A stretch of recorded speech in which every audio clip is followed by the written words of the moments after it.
तो आप देख रहे हैं आपका विधायक, और आज हम बात करेंगे बादली से जुड़े तमाम मुद्दों पर। लेकिन उन तमाम मुद्दों के जवाब देने के लिए हमारे साथ खास मेहमान बातचीत के लिए जुड़ चुके हैं। बादली से विधायक, कांग्रेस के मौजूदा विधायक है कुलदीप वत्स। बहुत बहुत स्वागत है सर आपका हमारे खास कार्यक्रम में।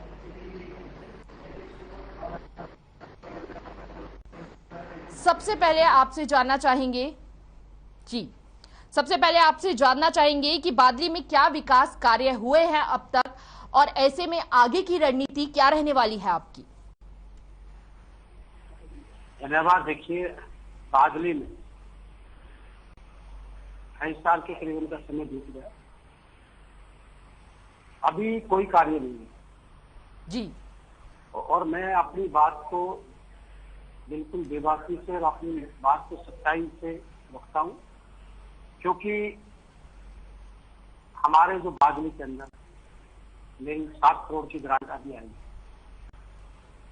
और इससे पहले जो हमारे माननीय ओम प्रकाश धनखड़ जी जो पूर्व में यहाँ से मंत्री रहे, एमएलए रहे, उन्होंने घोषणाएं तो कराई का, और उन घोषणाओं में 2016 से लेकर आज तक कोई एक चीज नहीं लगी थी जी। मैंने जब मेरे को बादली की जनता ने मेरे को चुना, मैंने बार बार विधानसभा में ये बातें उठाई जी। मेरा बादली का मिनी सेक्रेटरी, मेरा बादली का 50 बेड का हॉस्पिटल, मेरे बादली का 2 थाने थे, वीडियो ब्लॉक था जी, तहसील का था, माचोली में मैंने कहा भी सब डिवीजन आप जब है तो वहाँ पे वीडियो ब्लॉक भी आ गए तो तहसील बनाई जाए, वो भी नहीं हुआ। आटोदा की अनाज मंडी थी, पीडब्ल्यू रेस्ट हाउस था, सुबाना का बाईपास था, और काफी कई ऐसे काम थे जो इस मेरी बादली में वो अभी नहीं है, पर देर आए दुरुस्त आए। अभी पीछे मुख्यमंत्री जी ने जब मैं बार बार विधानसभा में इस बात को उठा रहा था तो हमारे मिनी सेक्रेटरी का आधारशिला रखी जी, और मैंने मुख्यमंत्री से मांग अब की बार भी की कि इस काम को जल्दी से जल्दी शुरू किया जाए, और काफी बादली के अंदर। तो मैं आपसे जानना चाहूंगी जी, कुलदीप जी, मैं आपसे जानना चाहूंगी, आपने ये तमाम मुद्दे उठाए, लेकिन इनमें से कितने सफल रहे? देखिए, इन्होंने सफल अभी जब कहूंगा मानूंगा अपने आप को सफल, कि ये गवर्नमेंट सारे इन कामों को पूरा कर दे, शुरू कर दे, क्योंकि आज बादली के अंदर जो जो इनकी घोषणा थी 2016 की जी, उसमें एक भी काम इन्होंने नहीं किया है। तो ठीक है, तो आप विपक्ष की भूमिका निभा रहे हैं, ऐसे में आप क्या कर्तव्य कर रहे हैं कि इन कार्यों को जल्द से जल्द पूरा किया जाए? देखिए, मैंने लगातार विधानसभा में मैंने मुद्दे उठाए हैं, लगातार मैं इसके लिए चीफ मिनिस्टर से भी मिलता रहा हूँ, मंत्रियों से भी मिलता रहा हूँ। उसी का नतीजा ये है कि इन्होंने जो आधारशिला रखी है, और बादली से झज्जर से घाटा बॉर्डर तक हमारे रोड की बड़ी हालत खराब थी जी। तो इसका ये भी मैंने बार बार दबाव प्रेशर किया और बार बार मिला, तो अभी इन्होंने 22.5 करोड़ रुपए के करीबन का टेंडर छोड़ के अब इस काम को शुरू कराएंगे। अभी काम शुरू हुआ नहीं है, शुरू कराएंगे। बिल्कुल, बिल्कुल बादली के जो थाने थे उनके भी अब प्रोसीजिंग शुरू होगी है, इनका भी टेंडर छूटने हैं। अपना पाटोदा का स्कूल था, उसके टेंडर छूट गया, वो अब काम शुरू हो रहा है। बादली का स्कूल था, उसका टेंडर छूट गया, वो भी शुरू हो रहा है। और कई ऐसी चीजें थी जिनके मैंने पूर्ण रूप से अपने हल्के की आवाज को दिल्ली से उठाया और लड़ाई लड़ी, जो काम आगे धीरे धीरे। बिल्कुल कुलदीप जी, अगला प्रश्न मेरा यही था कि बेहद मूलभूत सुविधाएं हैं, पीने के पानी से लेकर टूटी हुई सड़कें, किसी पर भी कार्य नहीं हो पा रहा है। आप बोल रहे हैं कि कार्य प्रगति पर है, शुरुआत होने जा रही है, लेकिन अब तक मूलभूत सुविधाएं तक लोगों को प्राप्त नहीं है। देखिए, कई पाइपलाइन टूटी हुई है जिसके कारण पीने का पानी तक लोगों के घरों में खराब आ रहा है, और ऐसे में सीवर की लगातार परेशानियां बनी रहती है, गड्ढों की परेशानियां, तमाम बड़े हादसे हो सकते हैं। ऐसे में कब तक इन पर कार्य किया जाएगा?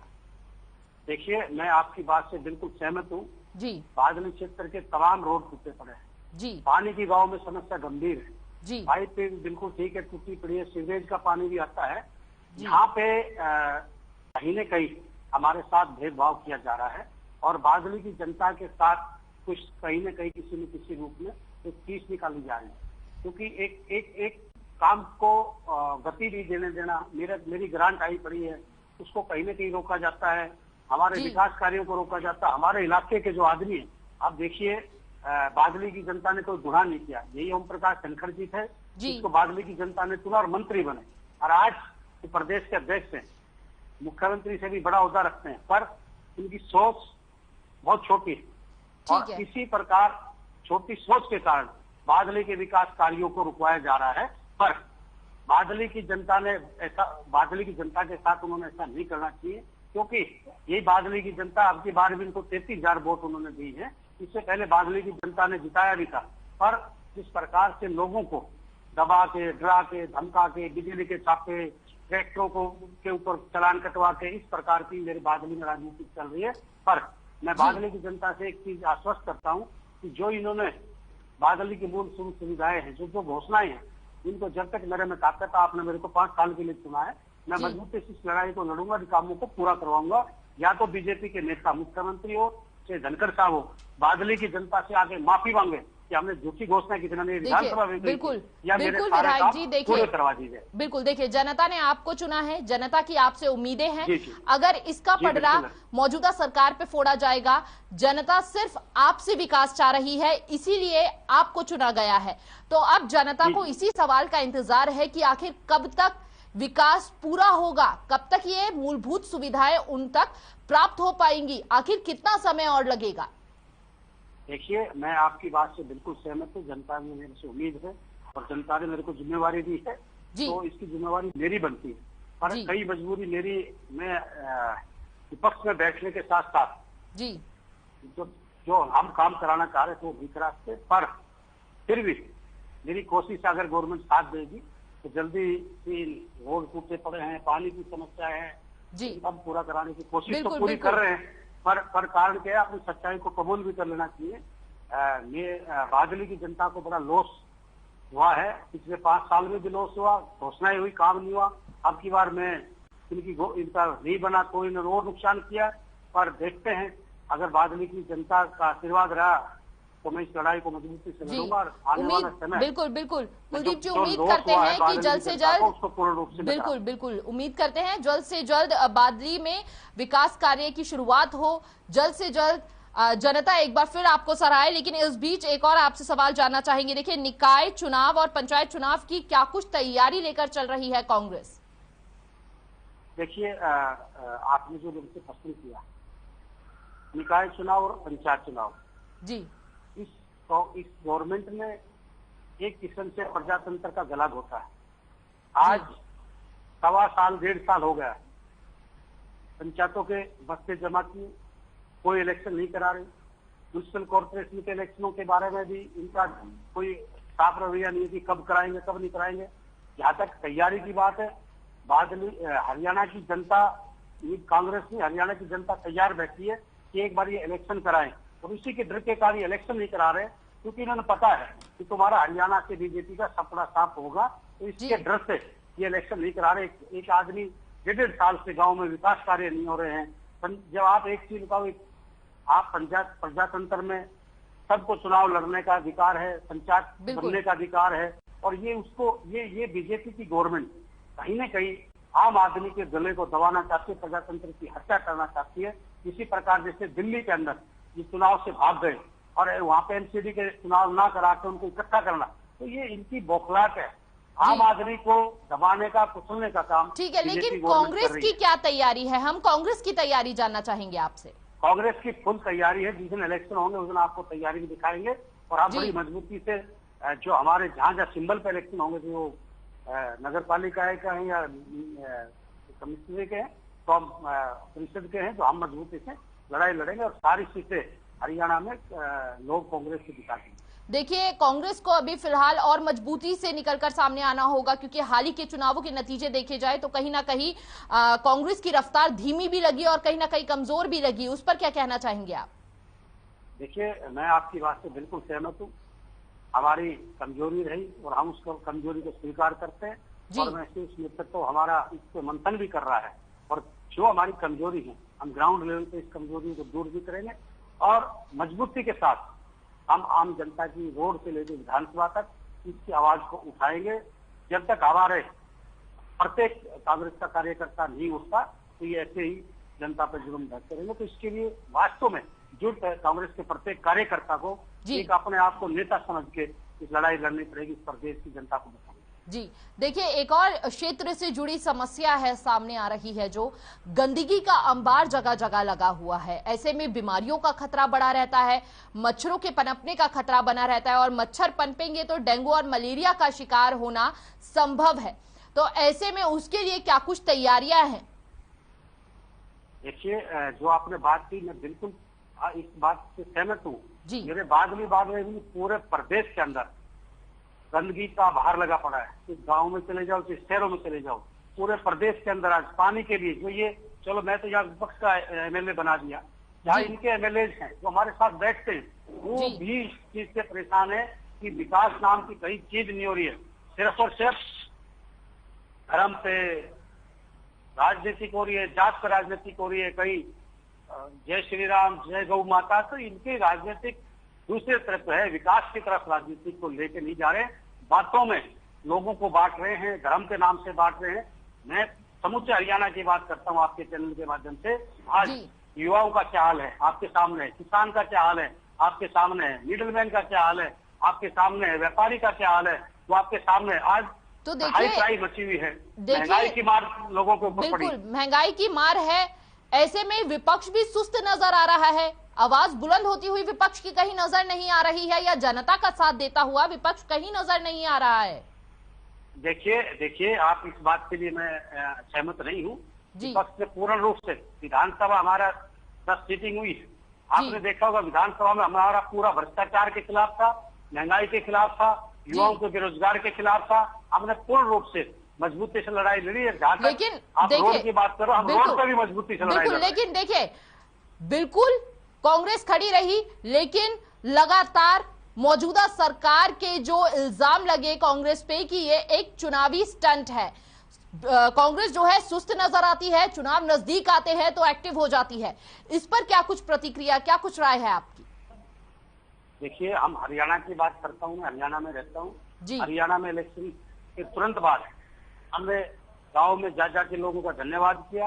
लोगों की उसी दिन से हरियाणा के अंदर चौधरी भूपेंद्र सिंह हुड्डा जी के नेतृत्व में और हमारी पीसीसी के नेतृत्व में शैलजा जी और सारे हमारे तमाम नेता पूर्ण रूप से उसी दिन से हम लगे हुए। हमने एक दिन भी घर पे बैठ के आराम भी किया है और लड़ाई मजबूती से हरियाणा की जनता की हक और हकूक की लड़ाई हम मजबूती से लड़ा। देखिए, 2024 के भी चुनाव हैं, ऐसे में उस स्थिति को किस तरह से देख रही है कांग्रेस? देखिए, आज का जो माहौल है कांग्रेस किस रूप में देखे ना देखे जनता ने देखना है। पर मैं एक चीज जरूर कहूंगा, आज जिस प्रकार से बीजेपी गवर्नमेंट भय भ्रष्टाचार मुक्त की बात करती थी, आज इस प्रदेश के अंदर भय भी है, भ्रष्टाचार भी है। आम जनता त्राही कर रही है, आम आदमी घर में डर के घुसा हुआ है। आज प्रत्येक व्यक्ति से आप जाके पूछेंगे, देखिए वोट डालने का जनता का अधिकार है, वो किसके डालेगी किसके नहीं, पर आप जनता के बीच में जाते हो, आप भी जाते हो, हम भी जाते हैं, पर आम जनता आज के दिन बहुत ज्यादा परेशान है। महंगाई से, बेरोजगारी से, आए दिन अपराध हो रहे हैं, शराब लूट हो रही है, टोपियां मांगी जा रही है, मर्डर हो रहे हैं, रोडों की हालत खराब है, बिजली की हालत खराब है, पानी नहीं है लोगों के पास, अच्छी एजुकेशन नहीं है, अच्छी हेल्थ नहीं है। सिर्फ और सिर्फ झूठे वादे कर रहे हैं कि हम गवर्नमेंट आएगी, हम फ्री में पानी दे देंगे, हम फ्री में 1000 रुपए देंगे, हम सिलेंडर देंगे, हम अनाज देंगे। इस देश को निठल्लू बनाने के लिए लोगों को गुमराह किया जाता है। क्योंकि देखिए, मैं अपनी सोच और अपने विजन की बात करता हूँ, इस देश और प्रदेश की। आप दूसरी कंट्री में भी जाइए, सबसे जरूरी है एजुकेशन। आप एजुकेशन फ्री दो और बच्चों को अपने पैरों पर खड़ा होने की ताकत दो। एजुकेशन के साथ साथ हेल्थ, एजुकेशन और हेल्थ जिस देश की और प्रदेश की अच्छी है, आप फ्री में इनको दो। सारी चीजें, देश का सारा तंत्र, सारा सिस्टम समझ में आ जाएगा। नेचुरल तरीके से ये अच्छाई से चलेगा। क्योंकि जब तक हम लोगों को, अब हम कांग्रेस पार्टी, मैं तो एक चीज कहता हूँ, सभी पार्टी है, कांग्रेस हो चाहे बीजेपी हो चाहे आम आदमी कोई और पार्टी, ये जो झूठे जो लवाबदार आप घोषणाएं करते हो, ये देश के लिए अच्छी चीज नहीं है। हाँ, जिसको जरूरत है, जिसका बच्चा गरीब का बच्चा है, एजुकेशन की जरूरत है, जी आप इस बात को नहीं नकार सकते, आप इस बात को नहीं नकार सकते। अगर आम आदमी पार्टी कई वादे कर रही है तो ऐसे में वह सत्ता में भी पहुंच रही है। हाल ही के चुनाव पंजाब की बात की जाए, और ऐसे में कहीं ना कहीं पंजाब की तस्वीर को सीधा हरियाणा से जोड़कर देखा जाता है। देखिए झूठ बोलने का, धरती में सोने का कोई और नहीं होता। वो कहीं तक भी झूठ बोल सकता है, कहीं तक भी जा सकता है जी। पर मैंने ये क्या कहा आपको, देश के युवाओं के भविष्य को आप कमजोर कर रहे हैं, झूठी घोषणा कर झूठी बातें कर। लेकिन नौकरियां बीजेपी है। देखिए मैं बात नहीं आप कांग्रेस थी, बीजेपी है कि और कोई पार्टी है, आप जब तक अपने देश का एजुकेशन में बच्चों को आगे नहीं लेके जाओगे, उनको मजबूती से पूरा प्लेटफॉर्म नहीं दोगे, हेल्थ में अच्छा प्लेटफॉर्म नहीं दोगे, तो आप आगे नहीं बढ़ सकते। सबसे जरूरी है एजुकेशन, हेल्थ और बिजनेस। आप लोगों को ये कहते हो कि आप घर में सो, हम आपको फ्री में देंगे, सब कुछ फ्री में देंगे, ये कोई, इससे देश की अर्थव्यवस्था बिगड़ती है और वो देश आगे नहीं बढ़ता। आप और कंट्रियों में जाइए, आप देखोगे कि देश और कंट्रियों में क्या है, और कंट्री में बच्चा पैदा होने से लेकर बड़ा होने तक उसकी शिक्षा क्या, हेल्थ क्या, सब फ्री में देते। वो जरूरत है वो दो, आप उसको अच्छी हेल्थ दो।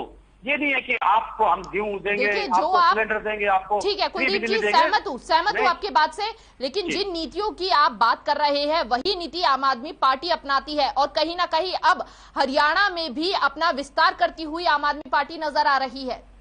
देखिए आपके चैनल के माध्यम से कह रहा हूँ और 5:30 बजे कह रहा हूँ, 5:30 पे जी, पंजाब की जनता बहुत एक्टिव है, बहुत स्वाभिमानी है। मैं आज आपको बता देता हूँ, ठीक है, वो कहीं ना कहीं हमारी कांग्रेस की फूट के कारण लोगों ने उनको राज दिया जी, पर ये लसावलेदार भाषण, ये मीठी बातें हरियाणा में चलने वाली नहीं है। और मैं आज आपको कह रहा हूँ, पंजाब की भी मैं कह रहा हूँ जी, 1 साल का समय आज नोट कर लेना आप जी। मैं आपके चैनल के माध्यम से बैठूंगा और आपसे पूछूंगा जी, 1 साल के अंदर पंजाब में कितने इन्होंने वादे पूरे किए और कितना लोगों में इनके खिलाफ मतलब इनका अच्छा माहौल हुआ।